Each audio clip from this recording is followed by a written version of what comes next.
what I would like to say is that cyber really challenges our... It's different.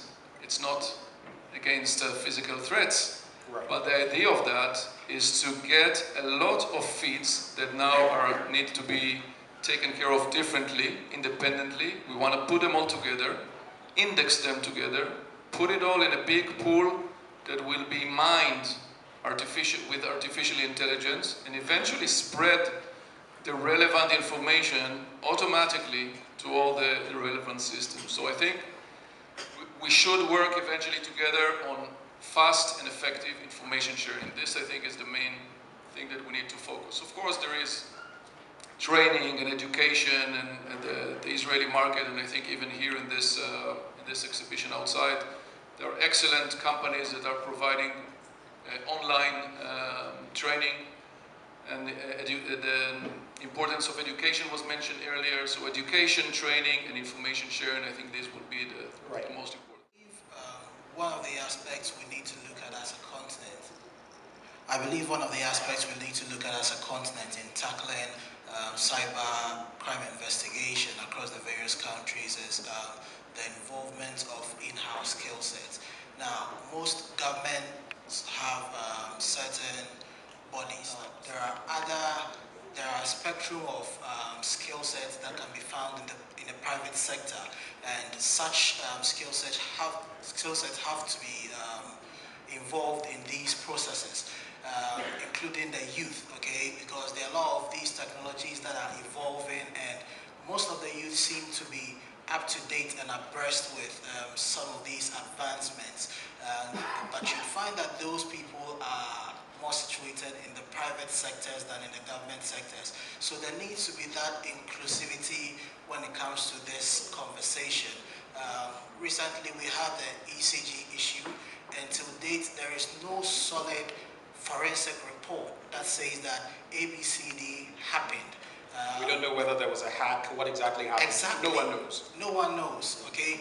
And it's just speculation and speculation. The previous, the former Minister of Energy, I believe, came out to say something like he wouldn't rule out the fact that ECG had to pay some ransom to get their systems back online. And as it is now, we don't know whether that's true or not, but you'd have officials come out to say nothing of that sort has happened.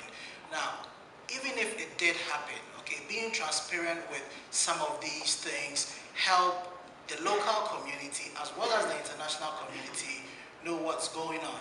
Now, if Ghana's invite or involve, like I said, the private sector with the skill set and not just the National Cybersecurity Authority, they may be able to do something, but I don't believe they have the entirety when it comes to the skill set that is needed, okay?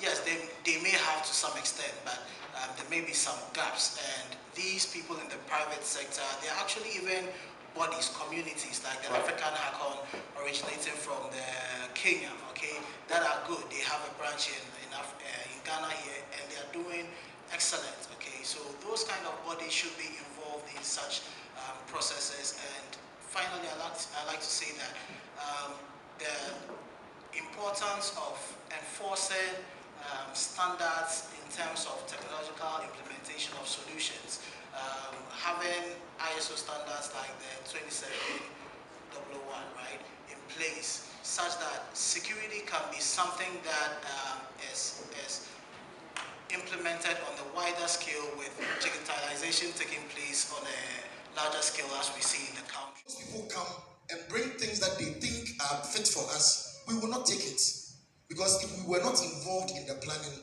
we cannot be involved in the execution. How many times have we been asked what is going on, and we can be able to tell you what exactly is going on in the system? We need to be involved. A seat at the table, not on the table. We are often seen as perpetrators, but we are not. It's our friends who are doing these things, and if we knew it was wrong, we could have reported it. The other thing is giving us alternative livelihoods. Sometimes we cannot just help it. Someone said we are not taking the cybersecurity, we are not implementing cybersecurity programs because we cannot afford it. People are engaging in crime because they cannot afford not to engage in crime. Are we providing alternative livelihoods? We are in a country where people do not go to work and they are driving cars and nobody asks them why. And then we organize an international conference to discuss cybersecurity, and we know what is going on. When I leave the house to go to the office from 8 a.m. to 5 p.m. every day, and my colleague is driving 2 cars and I'm at the bus stop, I'll start thinking twice. There are people who are paying people to teach them how to hack. People are paying people, I'll come and stay in your house. I'll pay money, teach me how to defraud people abroad. It is going on now. The system is encouraging it because we do not have alternative livelihoods. Things that we could have bought for the inflation rates, people who are earning in dollars are now lording it over us. There is systemic inequality. People will start asking, those who are doing better, how are they doing better? Right. Do the same things that they are doing. It's that simple. What kind of platform are we talking? It's an anonymous messaging app, which you can just go online, download, and use. You put something on the messaging board, and someone comes to respond. You don't know who you are talking to, and that is how it is designed. The young people know this, but they have not been involved in the security planning, security programming of these things. So we don't share it. We use it to discuss. Those who are not there for fraud are using it to while away time and do other things. But others are genuinely using it for fraud because that is a place they can go to and get out of without being noticed. If young people are involved, they might be able to direct security professionals into this direction. Number 2, people don't even know that crimes are being committed. It is not as if people are predisposed to crime. They don't even know that the crimes are being committed because they do not know it's a crime. Education has not gone down well for them to know that. For example, the example she gave, you misplace your passport. First thing you have to do, go and report to the police. The only time, and including some of our people in uniform, the only time they will report that their passports are missing is when they need a new passport and it is demanded that they should bring a police report. In between the time it got lost and the time you are reporting, a lot could have been done with your data. We are not reporting crime. And the lady from our superintendent from Interpol kept saying our counterparts in this country, our counterparts in that country. It creates an us versus them arrangement between the population and the security services. So the security services are dealing with each other. They are not involving the masses of the populations that they are working on. And until something gets to by the time it gets to the top, it's already spread wide. And that is the problem we are dealing with. Security awareness, and then the sustainability of the programs that we are bringing on. You cannot sustain any of the programs that you are rolling out, the initiatives that you are rolling out, until and unless you involve the youth.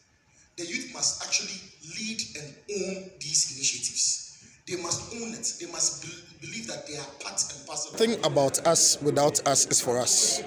So when you plan something in your closet and you tell us you are doing it for me, then even if I'm close to the table, I'm on the table, I'm not at the table. You cannot be more interested in my welfare than I am. So it is very important that with the young people forming the majority of our population in Ghana and the rest of Africa, with the youth bulge we are having, we need to reap the demographic dividend, such that we get all the benefits that come with having a young population. Because if we don't, then we are sitting on a ticking time bomb. So how can we allow education to go a long way to correct what has been destroyed when it comes to the mental faculty? What education does is that it builds your capacity. It makes you unlearn things and it makes you learn new skills and all of that. That will make you a useful person in society.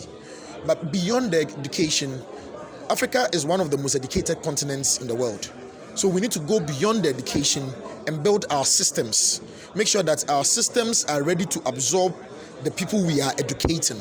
That is what we need to look at.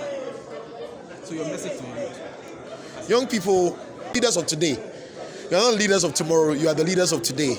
So carpe diem, seize the moment.